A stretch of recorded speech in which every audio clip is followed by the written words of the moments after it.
You went to school, not because you asked to, but because that's what everyone told you to do. You went to middle school, then high school, then maybe college. And every adult around you kept repeating the same sentence over and over again, like it was copied and pasted into their brains by a government printer in 1987. Get good grades, they say, so you can get a good job, they say. Simple, clean, safe, almost adorable. So you listened. You woke up at 6 a.m. You sat in classrooms for 8 hours a day. You asked permission to use the bathroom like a prisoner with a hall pass.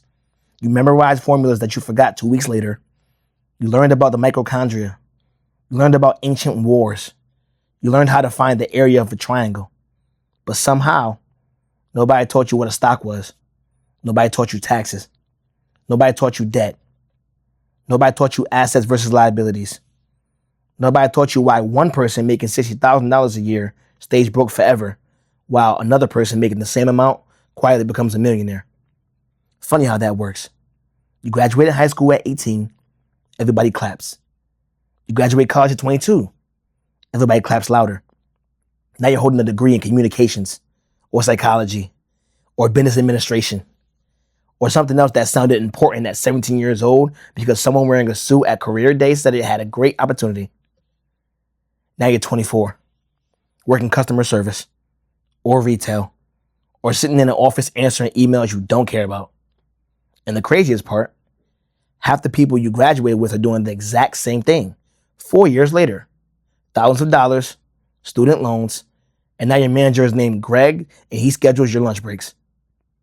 Congratulations, you made it.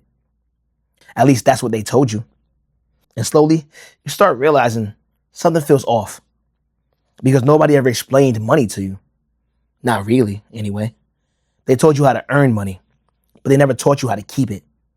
And there's a difference, a massive difference. Most people spend their entire lives learning how to work for money without ever learning how to make money work for them. That's where investing comes in. And before you click away because you think investing is for rich people in suits named Chad who drink sparkly waters on yachts, relax. Investing is literally just buying tiny pieces of companies. That's it. That's the big secret. When you buy Apple stock, you own a tiny piece of Apple Inc., the company that makes iPhones. That's all. When you buy Tesla stock, you own a tiny piece of Tesla Inc. When people talk about the S&P 500, they're basically talking about the giant basket filled with hundreds of major companies. Apple, Amazon, Microsoft, Google, big companies. Instead of betting on one company, you're betting on America continuing to make money, which we always do. That's it. Not magic, not crypto wizardry, not a Lamborghini course from a guy renting an Airbnb in Miami, just ownership. But here's the part no one tells you. The earlier you start, the less work you actually have to do later. Let's say at 25 years old, you start investing $300 a month into the S&P 500. Nothing crazy. That's a car payment. That's eating out too much. That's DoorDash and Starbucks holding hands and robbing you politely. But over time, that money compounds. Compound interest is basically your money having children. Then those children have children. And those children start paying taxes and contributing to society. Your money grows on top of your money. And the scary part is, most people don't understand this until they're 45. That's when panic starts. That's when people suddenly discover finance podcasts. That's when someone watches a Warren Buffett clip and starts saying things like cash flow at family cookouts. But by then, time already left the room. See, losing money is painful, but losing time, that's catastrophic. Here's where experience matters. Because humans don't really learn through instruction, they learn through pain. A person can explain investing to you for 10 hours. You'll nod your head, pretend you understand, maybe even repost a motivational quote on Instagram. But the moment you lose money for the first time, now you're paying attention. Now it becomes real. It's like a claw machine. The person who plays once and quits never understands the machine. But the person who sits there for hours, losing, adjusting, trying again, eventually they start noticing patterns, timing, movement, positioning. Life works the same way. People who fail fast, learn fast. The people terrified to fail usually stay exactly where they are. Safe, predictable, comfortable, broke. And then there's debt. School definitely didn't explain that correctly, huh? Because not all debt is equal. There's good debt and bad debt. Bad debt buys things that take money out of your pocket. Designer clothes, expensive car payments, credit card debt, stuff that looks rich while making you poor every month. Good debt buys things that can make you money. A business, a property, an investment, something that has the potential to grow. See, an asset puts money into your pockets. A liability takes money out of them. Simple. 5th grade simple. Your paycheck comes in. Your liability says, give me money. Your asset says, I made you money. But society trained you backwards.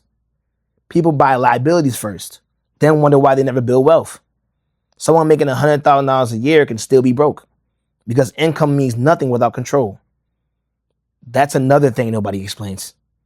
Taxes. Oh, taxes. The magical disappearing act, huh? You finally start making money. You feel proud. Then suddenly your paycheck looks like it got jumped in the alley before it reached your bank account. Because nobody taught you how taxes worked. Nobody taught you about tax brackets, write-offs, investments, business deductions, nothing. You just worked and watched money vanish mysteriously every Friday. And then there's the 4th rule, multiple streams of income. Because relying on one paycheck in 2026 is terrifying. One company decision and your entire life changes. One manager wakes up in a bad mood and suddenly your work family posts your job opening online before you even make it home. Cold world. That's why wealthy people build multiple streams. Maybe they work a job, but they also invest. Maybe they start a business. Maybe they make content. Maybe they own stocks. Maybe they own rental property. Because they understand something school never taught you. Security doesn't come from a paycheck. It comes from ownership. Now let's fast forward. You're 45 years old now. You finally start investing at 30 after years of procrastinating. You built a decent portfolio. Maybe you have $300,000 invested. Maybe more, maybe less. You learned late, but you still learned. And now you have a kid. And this is where the story changes completely. Because your child grows up differently. At 15 years old, they already understand stocks. At 16, they invest birthday money instead of spending it all. At 18, they know what an asset is. At 20, they understand taxes better than most adults. At 22, instead of financing the car they can afford, they buy shares in companies they actually use every day. Apple, Amazon, Microsoft. Simple, consistent, boring. And boring makes money. That's the funny part. The internet sells excitement.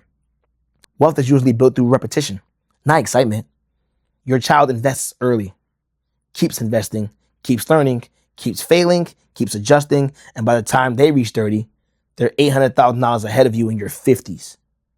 Not because they worked harder than you, not because they were smarter than you, because they started earlier. That's it. Time. That's the cheat code. Not motivation, not hustle culture, not waking up at 4 a.m. to take cold showers while listening to podcasts about becoming an alpha male billionaire. Just time. And knowledge, but time. The two things schools somehow forgot to prioritize when teaching about money, if they do at all. Which is insane considering money controls almost every adult decision you make afterward.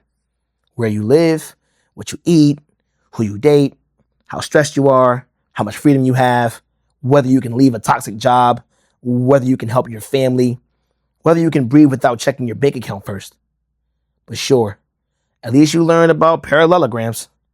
And look, education does matter. School matters.